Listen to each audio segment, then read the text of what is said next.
If you've been looking in the mirror and starting to notice a few more wrinkles forming around the eyes, maybe your smile lines or those 11s between your eyebrows, you're probably wondering what you can do to prevent them and to treat the ones that you're starting to see. No doubt you want to have flawless skin for as long as you can, but the realities of life is that you're going to age and there's only so much you can do to prevent that. But the things that you can do, we're going to talk about today. My name is Dr. Dustin. I'm a board-certified dermatologist, and I've helped millions of people on social media improve their skin and be better at buying the skincare that works for them. Today, we're going to be talking about my 5 favorite ingredients to treat and to prevent wrinkles so that if you're starting to see them, you can help to reverse them as much as possible. And if you don't have wrinkles yet, or you don't want them to get worse, the things that you can do to keep that from happening. We're going to finish up with the most important and most impactful ingredients to help prevent and to treat wrinkles, so make sure you stick around for that. The first two we're going to talk about kind of together because they don't have a ton of evidence just yet, but that is epidermal growth factors and peptides. Starting with epidermal growth factors, these are large molecules that can help to stimulate collagen production in the body. Because they are large molecules, it's hard to get them to penetrate when you're doing it in a cream, at home, in your bathroom. They're just really large, and our skin is designed to prevent big things from being able to penetrate down under the skin. So a lot of the times you're going to see these types of ingredients in office treatments. So you're getting microneedling or you're getting a laser treatment done in the office, and that's where you're going to then have something like epidermal growth factors put on the skin at the end of that treatment when you have a compromised skin barrier. Maybe you have little holes from microneedling, those microchannels, or laser treatment, or some other treatment has happened, and they're going to be able to penetrate a little bit better at that time. If you're buying skincare using at home with epidermal growth factors in it, just know that there's not a lot of data to support that what you're doing at home there is going to make a huge difference in the wrinkles that you're seeing. May not be the best thing to prevent it. If you have the extra income to spend on those types of products, that's great, but that shouldn't be your first pick when it comes to treating wrinkles at home. The second part of that is peptides. Peptides are little collections of amino acids or proteins, and they can be part of the building blocks of collagen in your skin. In some ways, they can also act as signaling molecules to help boost collagen production. Again, these peptides can be a little bit larger type molecules and may have difficulty penetrating when you're just doing them at home, so they could be best combined with in-office treatments to make sure that they're getting down where they're supposed to be. Again, some of these growth factors and peptides could be coming from plants or from non-human sources, so the data on how effective they really can be is still kind of lacking. By and large, it appears that these are safe, however, so if you want to use them in your skincare routine, you can. But if you really want to get the most bang for your buck, we're going to talk about the next 3.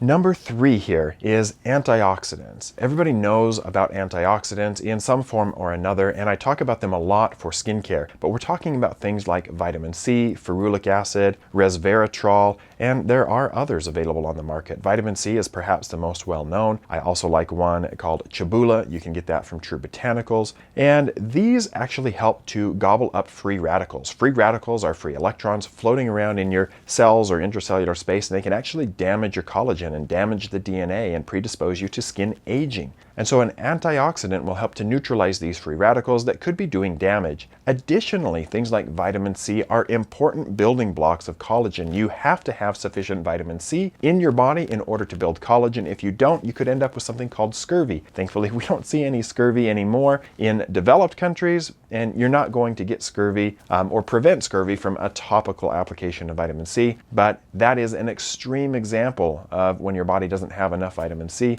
what can happen. Your collagen just starts falling apart. So putting extra vitamin C on your skin can help provide a building block to build healthy collagen. Healthy collagen is critical to help prevent those wrinkles. We lose about 1% of our collagen per year after the age of 20, and as that collagen gets thinner and thinner, we start to see those wrinkles more. There's less support in the skin, so the skin begins to sag. From the effect of collagen loss, from gravity, from bone loss, so many things can contribute to skin aging. There are a lot of different types of vitamin C serums and other antioxidants on the market, and there's a lot of marketing claims around them. Look for stabilized forms of vitamin C, and you can even find some that have multiple forms of vitamin C, so you get lipid soluble, water soluble. They should be well stabilized, and they're going to be effective the day you open the bottle and 3 months from now when you are still finishing up that bottle. Ideally, an antioxidant could be applied in the morning before your sunscreen. There's good data to suggest that using an antioxidant, vitamin C, prior to sunscreen actually gives you better protection against ultraviolet light than just sunscreen alone. These ingredients are pretty well tolerated for most people, and you could use it twice a day if you'd like, but find one that works well for you, that's in a price range that's friendly for you, and use it consistently to help prevent wrinkles, to boost your collagen production, and to protect your skin from ultraviolet rays. Next on our list is retinol or retinoids. These are tried and true ingredients in skincare. Dermatologists have been prescribing them for decades, and more over-the-counter options are becoming available.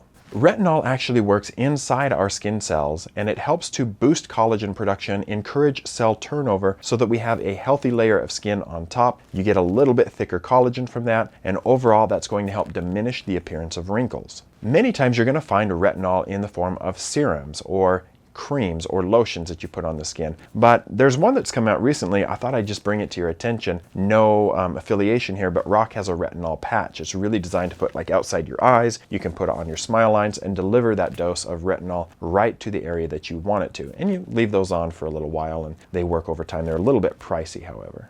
Retinol does have the potential to be irritating to the skin. It can cause some dryness as it encourages that cell turnover. And if you're one of those that are really sensitive to the effects of retinol, I recommend an alternative called bakuchiol. Bakuchiol is a botanical alternative. Now, it doesn't work exactly the same way inside our cells that retinol does, but it can have some of the same effects. It can help to encourage collagen production, and it can help to diminish the appearance of wrinkles over time. The number one thing that will damage your skin and cause the appearance of aging is ultraviolet light. It's going to directly damage your cells, damage your collagen, and as that collagen thins out, you're going to get more and more wrinkles forming. Wrinkles can be really challenging to treat, but if you don't get them in the first place, you don't have to worry about reversing time.